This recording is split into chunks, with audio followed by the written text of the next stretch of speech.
Cette citation de ne doutez jamais qu'un petit nombre de personnes peut changer le monde, en fait, c'est ce qui s'est toujours produit. Pour moi, c'est fort inspirant. D'ailleurs, dès le départ, on était un tout petit groupe de personnes. Il faut savoir qu'avant l'ouverture, en 2015, bien sûr, il y avait un petit groupe de personnes qui travaillaient. Moi, j'ai commencé seule en 2012, mais il y a une petite équipe de base qui s'est jointe à moi dès 2014. C'est pas un chemin qui a été pris souvent, ce qu'on fait. Donc, on est dans un modèle différent, des univers qui se côtoient. On sort du cadre tout le temps. Donc, on sort du cadre des subventions, on sort du cadre de la philanthropie, on sort du cadre du modèle conventionnel. Donc, à chaque fois qu'on avance, finalement, c'est dans un chemin qui n'a jamais été débroussaillé et on le débroussaille nous-mêmes. Donc, pour nous, c'est motivant de se rappeler que pourquoi on fait ça déjà? Bien, c'est parce qu'on peut peut-être faire une différence au bout de la ligne.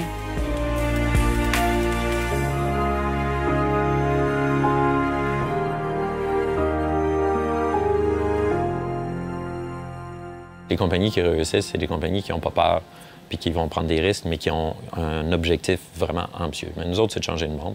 Alors, je ne crois pas qu'il y en a beaucoup d'objectifs plus ambitieux que ce qu'on a actuellement. Plus tu y crois, plus tu es prêt à faire des sacrifices pour y arriver, mais plus tu vas passer à travers des épreuves. Je dis toujours, des fois, on a des clients qui m'appellent des fois puis qui ne sont pas contents. Alors, c'est difficile, c'est lourd. Mais pour moi, c'est juste une étape dans ma journée à franchir par rapport à tous les objectifs que je dois faire pour continuer à influencer le monde puis déployer le développement durable sur la planète.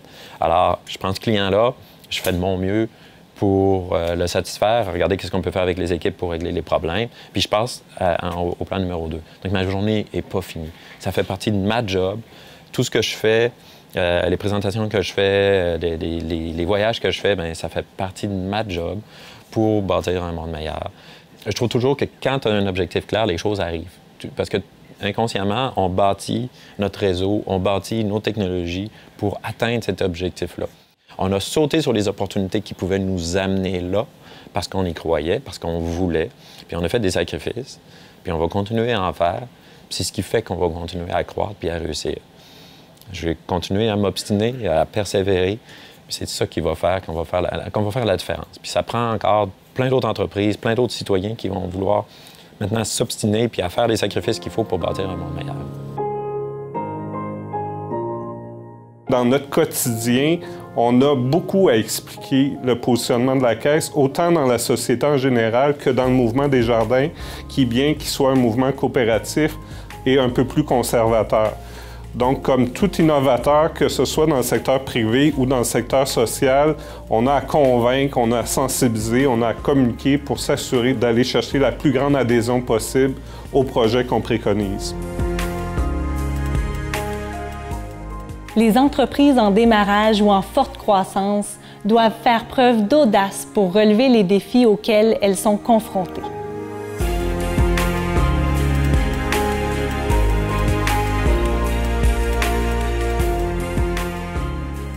Il y a eu plusieurs embûches lors du démarrage du projet, bien entendu. On a une vision, on ne sait pas le chemin que ça va prendre pour arriver à notre vision. On rencontre différents obstacles. Ces obstacles-là, des fois, on sait qu'ils vont venir, des fois, c'est par surprise. Donc, il faut rester cohérent avec notre vision. En fait, c'est que souvent, en démarrage d'entreprise, on s'en va sur un chemin, on rencontre un défi, puis on se dit « Ah non, c'est pas ça qu'on aurait dû faire, on aurait dû aller là. » Puis c'est toujours de se ramener. Est-ce qu'on est encore cohérent avec notre vision de base et de se ramener à nos valeurs et notre vision et le sens, pourquoi on voulait faire ça?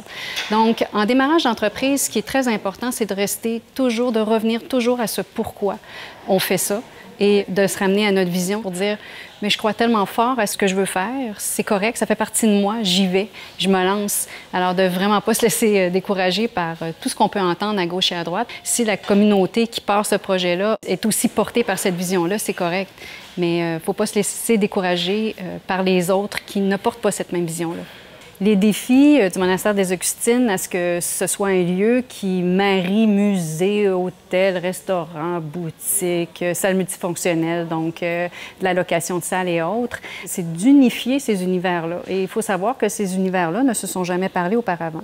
C'est-à-dire qu'un musée ou le monde patrimonial, par exemple, a ses paradigmes, ses valeurs, son échelle salariale même, parlons d'échelle salariale, donc c'est très différent, a sa façon de faire, sa propre culture d'entreprise, contrairement à un hôtel qui est complètement différent. Donc, il a fallu marier tous ces univers-là ensemble et qui se parlent, et non seulement qui se parlent, mais qui apprennent à vivre ensemble.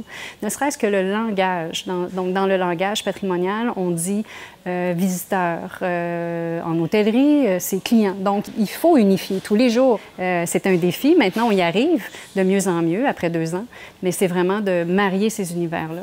L'autre défi, je dirais aussi, et pas le moindre, c'est celui d'être dans un musée, parce que tout le monastère est un musée. C'est pas nécessairement la partie muséale, donc où il y a vraiment les collections qui sont mises en valeur, mais bien partout, c'est un musée. Nous sommes dans un bâtiment patrimonial fondateur, donc séjourner au monastère, c'est vraiment séjourner dans un musée.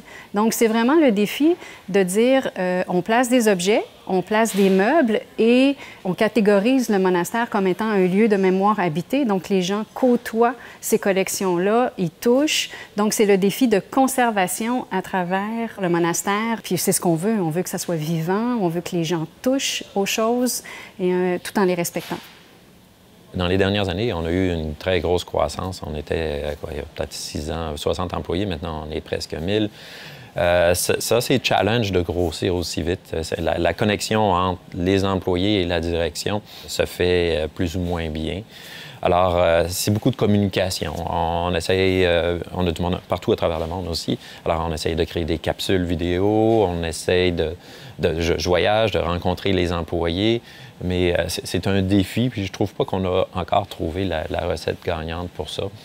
Je crois que ça passe par la communication, la transparence, mais c'est énormément d'efforts à travers les tâches de tous les jours. C'est pas quelque chose de gagné actuellement.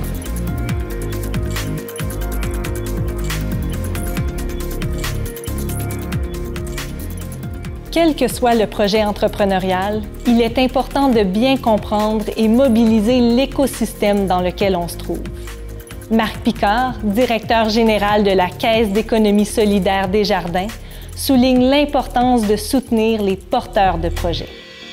Quand on rencontre la première fois un porteur de projet d'entreprise d'économie solidaire, la première question qui nous intéresse, c'est de savoir la mission recherchée, c'est-à-dire en quoi son projet va contribuer au développement d'une société plus juste, plus inclusive. Donc, on va prendre beaucoup de temps à s'assurer de bien comprendre les intentions dans le projet. Bien sûr, par la suite, ça reste des projets d'entreprise, donc on doit analyser chacune des fonctions, mais on le fait dans un souci de cohérence avec la mission visée. Dans le monde de l'économie sociale, avec le temps, il y a d'autres acteurs qui se sont intéressés au monde de l'économie sociale et qui veulent investir dans les entreprises. Il y a un écosystème, en fait, qui s'est créé et qui permet de réaliser ensemble des montages financiers qui donnent plus de chances au projet de se réaliser et de réussir. Mais pour travailler en écosystème, il fallait se développer un langage commun. La Caisse et les partenaires du monde de l'économie sociale ont développé un guide. Donc, tout le monde, maintenant, utilise essentiellement la même grille et le même langage pour avoir une interaction constructive avec le membre qui vient nous présenter un projet. Ça facilite grandement les chances de réussite pour le projet, plus ça minimise le risque de perte auprès des différents partenaires financiers qui choisissent un projet d'économie sociale, ne serait-ce que par la pondération du niveau d'investissement dans chacun des projets. La valeur de l'audace se concrétise dans le concept d'organisation apprenante ou organisation innovante. M. Jean-François Boulet, de chez Industriel Alliance Groupe Financier, insiste sur l'importance en entreprise de se donner l'espace pour expérimenter et apprendre de ses erreurs.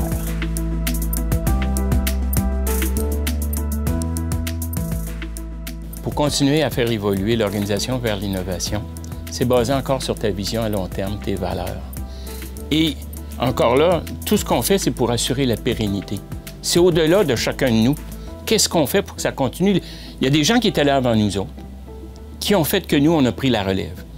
bien, je pense qu'on a une responsabilité de s'assurer que ceux qui vont venir après nous vont être capables de poursuivre, de continuer. Donc, c'est cette notion-là qu'il faut emmener tout le monde ensemble, à se créer un environnement où on peut expérimenter. Pas se tromper, faire des erreurs, expérimenter et apprendre d'essais qu'on fait.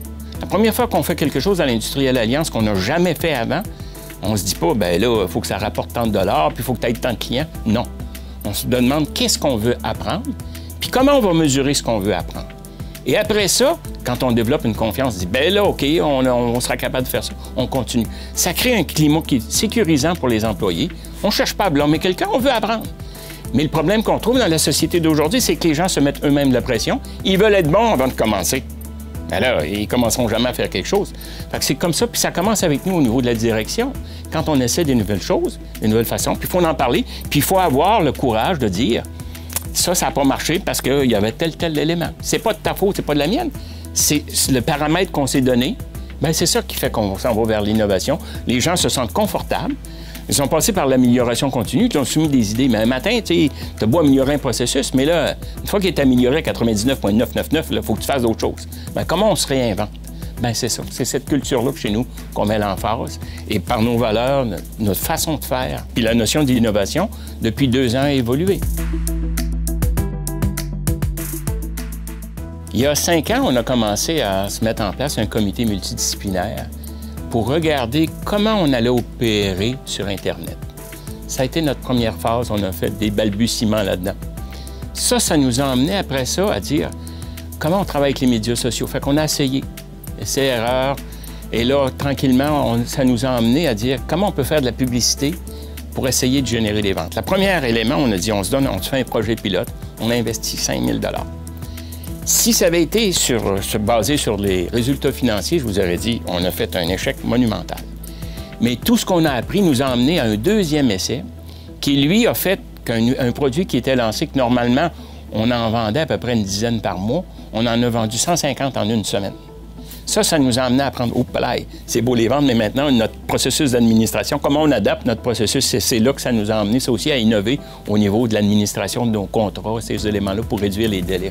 Donc, c'est des éléments comme ça. Mais on n'avait pas d'expertise au départ, mais on a pris des gens qui avaient le goût d'essayer quelque chose, donc des gens curieux, des gens qui sont persévérants, des gens qui veulent prendre des risques. Puis c'est pas tout le monde dans une organisation, puis c'est correct. C'est correct. Prendre les talents de quelqu'un.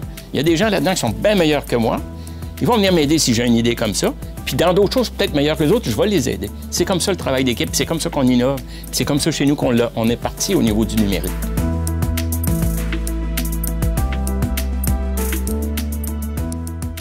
L'amélioration continue de l'Industrielle Alliance, c'est pas juste des processus. Encore là, c'est des humains qui sont à l'arrière de ça. C'est de permettre aux gens d'amener des idées, de proposer des choses. C'est pour ça qu'on a adopté la philosophie du Lean Management il y a 7 ans. Pour amener justement une culture où on ne cherche pas un coupable. Ce qu'on cherche, c'est d'améliorer un processus. Et c'est en lien avec notre ambition d'être la compagnie qui offre le meilleur service à ses clients et en même temps qui offre une carrière stimulante à ses employés. Donc, des impliquer dans les prises de décision, les emmener aussi à donner des suggestions et eux-mêmes en connaissent bien mieux que nous dans bien des processus. Donc, eux autres sont capables de l'améliorer et de trouver des façons d'être plus efficaces là-dedans et de mieux répondre aux attentes des clients. Ce que je suis le plus fier au niveau de l'amélioration continue, et je ne peux pas dire que c'est juste l'amélioration continue, c'est d'avoir réussi à intégrer l'aspect humain des ressources humaines, des communications et de l'amélioration continue pour amener la culture de l'Industrielle Alliance vers l'amélioration continue et progressivement vers l'innovation. C'est des êtres humains qui contribuent à l'amélioration continue. C'est dû à des communications qu'on a entre nous, nos façons d'être entre nous, de façon de se respecter. Tout ça, moi, je suis fier de ça parce qu'on a fait évoluer la culture, on l'a emmené à un autre niveau. Parce que les défis qu'on a à faire face maintenant sont différents de ceux qu'il y avait il y a 10 ans. Pour faire face aux défis actuels et futurs des entreprises, il est nécessaire d'innover. Louis Roy, président du groupe Optel, nous présente les différentes formes d'innovation que l'on retrouve dans son entreprise. Il y a plusieurs types d'innovation. Optel, on essaie de jouer sur les 3 volets. Je dirais qu'actuellement, notre force principale chez Optel a été beaucoup l'innovation itérative. C'est qu'on va rencontrer des clients, puis on est très en mode ingénierie. Comme quand j'ai parti la compagnie après mes études en génie électrique, j'allais voir des clients, puis qu'est-ce qu'on peut faire pour vous? Donc, on est encore beaucoup en mode comme ça chez nos clients. Qu'est-ce qu'on peut faire? Donc, on ajuste beaucoup nos solutions, ce qui force une innovation itérative, continuelle. Des fois, c'est lourd parce qu'il n'y a pas beaucoup de projets où on peut faire de copier-coller. Tout le monde aimerait faire des copier-coller. On pourrait s'asseoir et peser sur un bouton. Mais d'un autre côté, c'est un avantage compétitif d'être en innovation itérative. L'autre innovation, la plus importante qu'on a eue chez Optel, elle va vous étonner, elle n'est pas technologique. Elle est beaucoup sur les processus. Croître la compagnie comme on a eu en augmentant notre profitabilité, notre présence internationale, et ce, très rapidement, c'est beaucoup d'innovation sur les processus et les façons de faire. Donc, comment faire travailler le monde ensemble, comment recruter du monde, comment vendre, ça touche différents aspects de la compagnie. Ça, c'est quand même de l'innovation, c'est la créativité. On a un problème de processus, qu'est-ce qu'on fait pour l'améliorer? C'est un très bel exercice d'innovation. Nous autres, on a implanté dans les dernières années, on a fait l'exercice de Lean Manufacturing, donc on a fait des Kaizen, etc. Puis, un des plus grands résultats qu'on a eu, c'était l'implantation des tableaux de gestion journalière. Donc, c'est les employés qui gèrent un peu leur performance, qui après trouvent les améliorations pour améliorer leur performance. Puis aussi, on les fait collaborer entre différentes équipes parce qu'évidemment, il y a tous des liens entre les équipes. Puis des fois, si ça ne va pas bien dans une équipe, c'est peut-être à cause de l'autre équipe.